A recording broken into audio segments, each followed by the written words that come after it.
Modernismo. Corrente artística que surgiu no século XX como resposta às consequências da industrialização, valorizando novamente a arte e a sua forma de realização manual.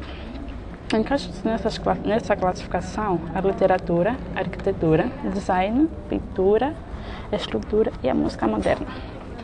O modernismo tem como objetivo o rompimento com o tradicionalismo, a libertação estética, a experimentação constante e, principalmente, a independência cultural do país.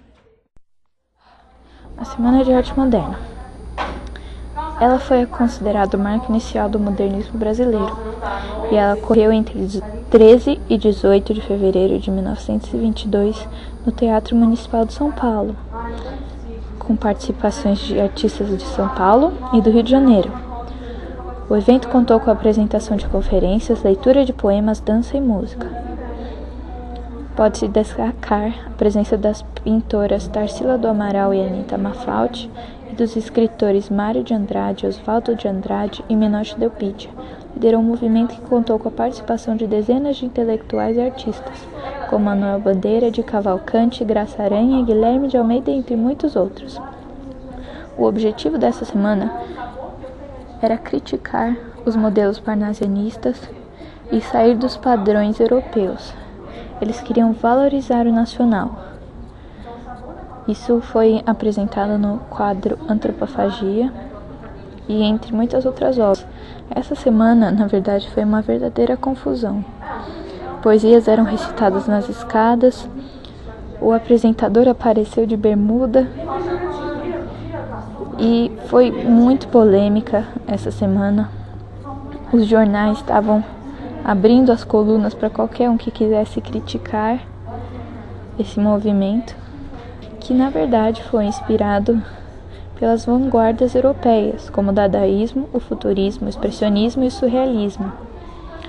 Para entender um pouco melhor, o dadaísmo era um monte de nada. As pessoas recortavam as palavras, misturavam e colavam até formar um texto. O futurismo, o próprio nome já diz, que é o futuro. O expressionismo, a expressão. E o surrealismo era algo bizarro, como quadros de relógios derretendo. E também vale ressaltar o cubismo de Picasso. A primeira fase do modernismo. Entre os fatos mais importantes desse período foi a publicação da revista Clarkson, que foi lançada para dar continuidade ao processo de divulgação das ideias modernistas. E foram lançados 4 movimentos culturais: o Pau-Brasil, que defendia a criação de uma poesia primitivista, construída com base na revisão crítica de nosso passado histórico e cultural, e na aceitação e valorização das riquezas e contrastes da realidade e da cultura brasileira. Também a antropofagia, que era a exemplo dos rituais antropofágicos, ou seja, comer pessoas dos índios brasileiros. Oswaldo de Andrade propõe a devoração simbólica da cultura do colonizador europeu, sem com isso perder nossa identidade cultural. E também os movimentos verde-amarelismo e ANTA, com evidente inclinação para o nazifascismo.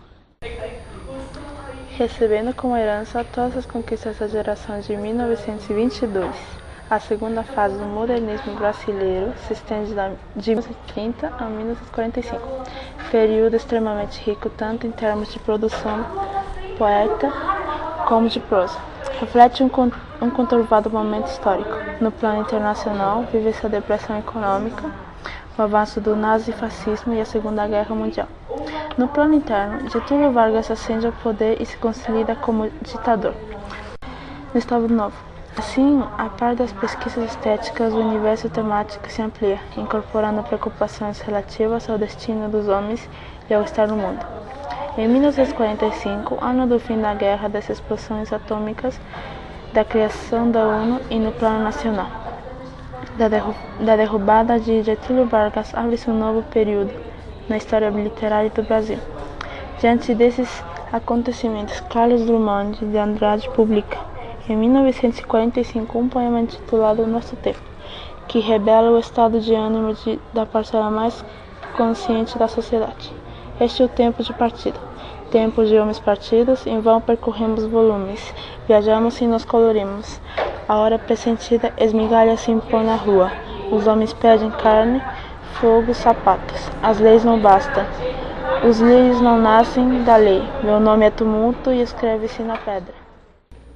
Terceiro período do modernismo, também conhecido como período pós-moderno, foi caracterizado principalmente pela presença de prosa. A prosa possui três tipos: prosa urbana, prosa intimista e prosa regionalista. A prosa urbana são contos que polarizam e conflituam o indivíduo em um meio social. Destacam-se Dalton Trevisan, Rubem Braga e Lídia Fagundes, que também produziu romances. A prosa intimista se concentra na soldagem psicológica, característica marcante das produções de Clarice Lispector. A prosa regionalista. O primeiro autor da tendência foi Bernardo Guimarães, no século XIX.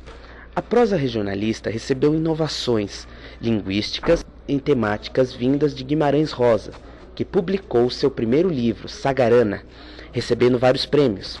Mais tarde escreveu também Grande Sertão, um romance que deixa claro a temática da vida no sertão.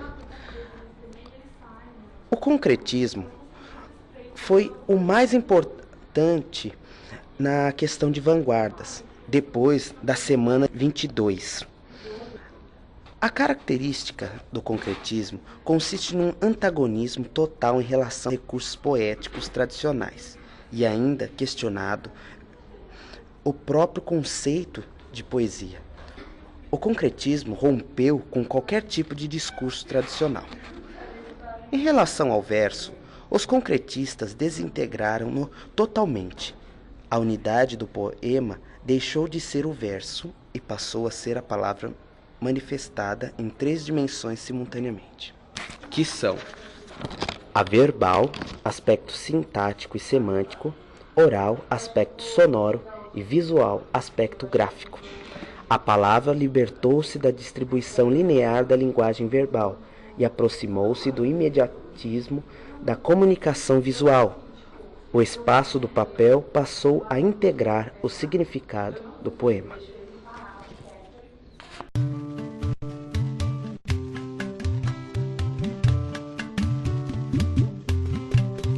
Na Carore, Jurumana, Pinagé, Tapirapé, Ticunamavê. Grina Carore, Jurumana, Pinagé, Tapirapé, Ticunamavê. Machacali, Aueti.